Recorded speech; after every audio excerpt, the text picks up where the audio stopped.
अपने चैनल के लिए, अपना चैनल मतलब जियो के लिए करूंगा इंशाल्लाह, और वो काफी एडवांस लेवल पर है। रिकॉर्डिंग अभी स्टार्ट नहीं हुई है हाउएवर। उसमें क्या शाहजेब भी लिख रहे हैं क्या उसको? दोबारा कहिएगा। शाहजेब खानजादा ही लिख रहे हैं, उनकी तहरीर है यार? नहीं, शाहजेब खानजादा के अलावा भी लोगों के हाथ हैं जियो में लिखने के लिए और वो शाहजेब भाई भी अपना प्ले लिख रहे हैं। इनफैक्ट उसमें मुझे अभी तक उन्होंने ऑफर नहीं किया। सही है। लेकिन अच्छा एक चीज बताओ, ये दूसरा है ताबिश, एक चीज मैं भी लिखने में थोड़ी मदद कर रहा हूँ। अच्छा ये मदद कर रहा है। हाँ, यानी राइटर भी, एज ए राइटर भी अब इंट्रोड्यूस कर रहे हैं। अब लिख भी रहे हो ताबिश, किसके साथ? क्या कह रही है ना, आवाज कट रही है मुझे। यार ताबिश जी हमसे खेल रहे हो क्या तुम यार? ये क्या कर रहे हो यार, ऐसे ना करो। मैंने कहा आपने कहा कि आप लिख भी रहे हो ड्रामे में कुछ, अभी जो मुझे समझ नहीं आई पूरी तरह। आपने क्या कहा कि मैं लिख भी रहा हूँ ड्रामा? अच्छा, अब आपने जो कुछ पूछा ना मैं अपने अंदाजे के मुताबिक जवाब दे मुझे समझ में कुछ नहीं आया, लेकिन क्योंकि आवाज इतनी कट गई। जो प्ले कर रहे हैं उसमें मैं अभी तक तो ये है कि अभी तक तो सिर्फ अदाकारी कर रहा हूँ। मेन कैरेक्टर लीड कैरेक्टर ही होगा, और स्क्रिप्ट में ज़ाहिरी बात है थोड़ी सी, क्योंकि वो मैं ही होऊंगा, मैं कोई बहुत डिफरेंट आदमी नहीं प्ले कर रहा हूँ, तो उसके लिए जो है वो जाहिर बात है, if I am playing my self तो इसके अंदर थोड़ा बहुत इन्वॉल्व रहना पड़ेगा। बाकी प्रोडक्शन तो मैं नहीं, मेरे उनको सवाल समझ भी नहीं आया। ताबिश जरा कोशिश करो ये सवाल समझने की। अभी आपके शो पे हमने एक क्लिप देखी जो ज़ारा नूर से उसमें आई हैं, और वो आप कुछ सवाल करते हो, वो खफा हो जाती है कि वो ये सवाल मैंने पहले कहा था कि नहीं पूछना, उसके बाद वो रोते हुए वहां से चली जाती है। ये क्या था? ये रियल हुआ है, पब्लिसिटी स्टंट था? दोनों इज वेरी अनलाइक यू, दोनों सिचुएशंस। अच्छा, मैं आपको उसका जवाब दे देता हूँ। मुझे जितना समझ में आया वो मुझे सिचुएशन याद है। अच्छा, हुआ ये कि ज़ारा नूर के जो हस्बैंड है असद, वो दो बार मेरे शोज पे आ चुके हैं, और वो उनको पता है कि हम बैक स्टेज कभी कभी किसी ना किसी के साथ देख दाग के प्रैंक करते हैं।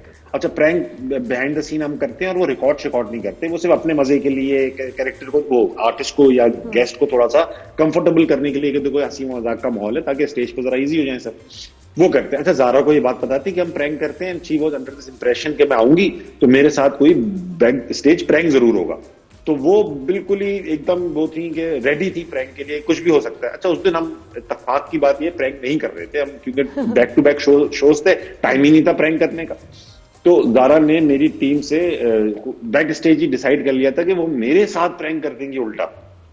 अच्छा, अब हम स्टेज पे बैठ गए और मुझे कोई अंदाजा नहीं था इन चीजों में। यूजुअली टीम जो होती है आपकी कंटेंट टीम, वो मिल जाती है गेस्ट के साथ और कहती है चले भाई ताबिश भाई के साथ शरारत हो जाए, कोई बात नहीं। और अब शरारत शोज पे क्या ही हो सकती है, यही हो सकती है कि गेस्ट एकदम से टर्न हो जाएगा, कुछ ऐसा कर देगा, गुस्सा कर लेगा, रो पड़ेगा, मैक्सिमम यही हो सकता है शो के अंदर अगर कोई प्रैंक करना हो।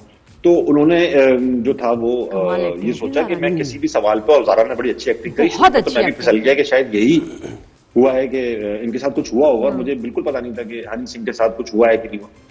तो एक्चुअली आप परेशान हो गए, वर यू शॉक्ड कि ये क्या? हाँ, ये तो मैं नहीं पता था कि ये क्या हो रहा है। तुम तो बड़े परेशान हो गए होगे कि ये क्या हो रहा है। कब पता चला फिर? I am sorry. हाँ, तो वो प्रैंक हो गया, तो थोड़ी देर बाद मुझे अंदाजा हो गया, 10 सेकंड बाद कि प्रैंक हो रहा है, तो मैंने फौरन ही असद सिद्दीकी को फोन कर लिया। मैंने कहा भाई आपकी बेगम जो है ना मेरे साथ प्रैंक कर रही है, सब देखे। तो वो कामयाबी के साथ हो नहीं सका, लेकिन वो काफी लोग ये समझे कि मैंने को रुला दिया, ऐसा कुछ हुआ नहीं था, वो दैट वाज़न्ट सीरियस। यार ताबिश, इस वक्त सूरत-ए-हाल ये है कि हम अवाम बन गए और तुम अरबाब इख्तियार बन गए हो कि हमारी आवाज पहुंच ही नहीं रही तुम तक। यार प्रॉब्लम हो गई, वो भी नहीं समझ आई। छोटे छोटे सवाल करो। मैं ये कह रहा हूं कि हम अवाम बन चुके हैं और तुम अरबाब इख्तियार हो, जिन तक अवाम की आवाज नहीं पहुंची। ज़ोएब भाई, मैं आपको मेरा सवाल पूछे, वो इनको आवाज ही नहीं आ रही, क्या कोई नेट का इशू? जितना शो किया है ना मैंने अपने अंदाजे भी किया, मुझे आप लोगों का एक सवाल समझ में नहीं आया। अच्छा, अब मैं क्या सवाल, मुझे एक बात बताएं, जो आपके शोज पर अक्सर लोग ऐसे आते हैं जो बहुत, जिनके साथ मजा आता है ना, कि मजाक को वो समझते हैं और उसके बाद फिर आपको जुमला देते हैं, आप फिर पंच देते हैं, लेकिन बहुत से लोग बड़े बोरिंग से आते हैं, है ना? समझ आई ये वाला सवाल? समझ आ गया? जी जी, हाँ। तो यार मोस्ट एंटरटेनिंग भी पूछो। हाँ, सबसे मोस्ट एंटरटेनिंग कौन सा था गेस्ट जिसके सामने यार ठीक है यार, इसके लिए तो कोई जरूरत ही नहीं है मुझे अभी रिसर्च की, हम बैठेंगे और फन करेंगे? बहुत अच्छा सवाल किया आपने ज़ोएब। इंशाल्लाह ये सवाल जब तक मुझे समझ आएगा मैं इसका जवाब तैयार कर लूंगा, लेकिन ये नहीं समझ में आया ज़ोएब। आपने कहा कि शो में गेस्ट ऐसे आए हैं जो अच्छे हों, लाइवली, उनमें मजा आता है, उसके बाद से कुछ समझ में नहीं आया।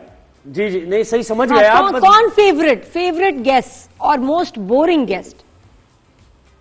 नादिया, एक बात बताता हूँ मैं आपको, आपने कितने मॉर्निंग शोज किए हैं, लाखों करोड़ों किए हैं, मैंने भी अब 450 शो कर लिए। 450 शोज में जो है वो आपके फेवरेट्स कई बार बन के तो बदलते रहते हैं। तो नादिया के साथ बड़ा मजा आता है, हमेशा कंफर्टेबल रहता हूँ because she is also a host. मुझे अतिका जी के साथ 2 शोज किए हैं, वो भी बहुत ना, वो भी शी इज ऑल्सो होस्ट। वो आती है तो इवॉल्व हो जाती हैं, उनको लगता है कि मैं सब साथ मिलकर शो लेके चलूं साथ, ये अच्छी चीज होती है।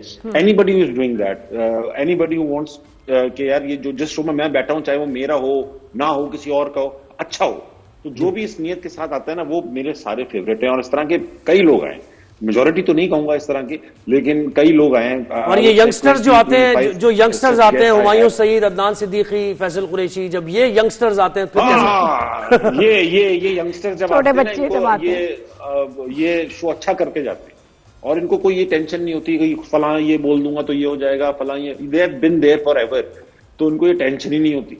बाकी जो थोड़े यंग आए हैं, अभी नए भी आए हैं, उनको थोड़ी ये टेंशन रहती है कि यार हमें हीरो भी, मतलब अपना सेलिब्रिटी भी दिखना है, और कोई ऐसी बात भी ना निकल जाए जिसको फिर सुबह नादिया खान। यार मुझे फिरोज खान याद आ रहा है, ताबिश फिरोज खान याद आ रहा है। तो सुनो, बात रहेगी क्या दोबारा बोलना ताबिश, मेरा जिक्र मैंने कहा सारे, मैं ये कह रहा था कि जो यंग सेलिब्रिटीज हैं वो थोड़ा डिफेंसिव भी रहते हैं कि यार कोई ऐसी बात ना निकल आए सुबह मॉर्निंग शो में नादिया खान डिस्कस कर रही हूँ, तो वो भी एहतियात करते हैं। मुझे इससे फिरोज खान याद आ गया, वो जो किया था आपने, वो बड़े मोहतात नजर आए थे उसमें और बड़ी परेशानी हुई थी ताबिश को। क्या फिरोज खान की बात कर रहे हैं? मैं यही कह रहा हूं, मुझे इस बात से फिरोज खान याद आ गए, जो बड़े टेंटेटिव थी उनकी अप्रोच। हाँ, उनका स्टाइल है वो उस, मेरे ख्याल से उस शो के हिसाब से वो स्टाइल मैच नहीं कर पाया, लेकिन वो उनका स्टाइल है भाई, वो हीरो आदमी है, वो कुछ भी कर सकते हैं ना। कोई ताबिश को लगता है आगे जाके कोई पॉलिटिक्स में कहते हैं शमूलियत अख्तियार करोगे, कोई लगता है कोई पार्टी ज्वाइन करोगे, पार्टी बनाओगे? इकरारुल हसन की फुटनोट्स में चलने का इरादा है। हाँ, सुना इकरार ने तो जॉब भी छोड़ दी उस पर कि नहीं मैं पार्टी पे कूदूंगा सारा टाइम। अरे 21 साल बाद उन्होंने जॉब छोड़ी है, मुझे तो अभी 5 साल ही हुए, मेरे तो अभी काफी साल बाकी हैं। मैं भी सोचूंगा जब 21 साल हो जाएंगे, अभी तो शुरू किया है कमाना, अभी से क्या छोड़ना। क्या बात। अच्छा, कमाने से क्या ताल्लुक है ताबिश भाई? यार ये बात नहीं भाई, ये बात ऐसी कमाना भी तो साथ कमाने से क्या ताल्लुक है? तो अवामी खिदमत के लिए निकले, अब 21 साल बाद उन्हें ख्याल आया, एक और बात है यार, 5 साल बाद आ जाए, क्या है? नहीं, मैं अवामी खिदमत का ख्याल मुझे आता है, मगर अपनी खिदमत का भी ख्याल रहता है मुझे थोड़ा। मैं पहले कमा लूं, ये सब चीजें भरी पेट की होती है, खाली पेट के साथ 2 दिन में ईमानदारी खत्म हो जाती है, तो मैं पहले थोड़ा ऐसा कर लूं, ये ना हो कि कहीं मेरा जिसे कहते हैं ना, ईमानदारी खरीदने सस्ती पड़ जाए थोड़ी, तो थोड़े अपने पास हो, जेब भारी हो, तो ये प्रिंसिपल्स भी कायम रहते हैं। सच्ची बात ये है कि प्रिंसिपल्स टेस्टी जब होते हैं जब आपकी जेब खाली हो, वरना तो सब पे ईमानदार होते हैं। ताबिश, ये बताएं कि अभी रमजान ट्रांसमिशन में भी और मॉर्निंग शोज एंटरटेनमेंट वाले जो हैं उसमें भी हमने कुछ फीमेल होस्ट के कुछ बहुत ही स्ट्रेंज मोमेंट्स देखे, बड़े ऑकवर्ड से भी, और कहा फिर ये जाता है कि जी व्यूज के लिए ये करना जरूरी होता है, वरना व्यूज कैसे आएंगे? तो आप इस पे क्या कहते हैं, और ये वीडियोस देख के आपका क्या रिएक्शन था?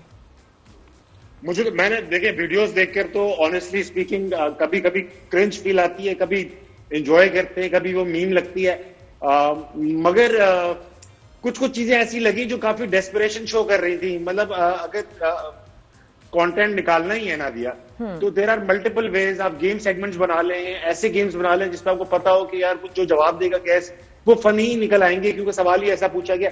मगर ये जिस तरह की एंटिक्स हो जाते हैं, कभी कभी प्लांटेड कॉल्स, कभी कभी कुछ इस तरह की हरकत, वो रमजान हो ना हो, नॉर्मल डेज भी हो, मगर वो इतना कोई खास ग्रेसफुल लगता नहीं है। तो रेटिंग का चक्कर है। अब ये टफ मुकाबला है भाई, somebody is getting paid so highly, हम सब जो न्यूज चैनल से बैठते हैं या शोज के होस्ट बनते हैं, ये कोई सस्ता काम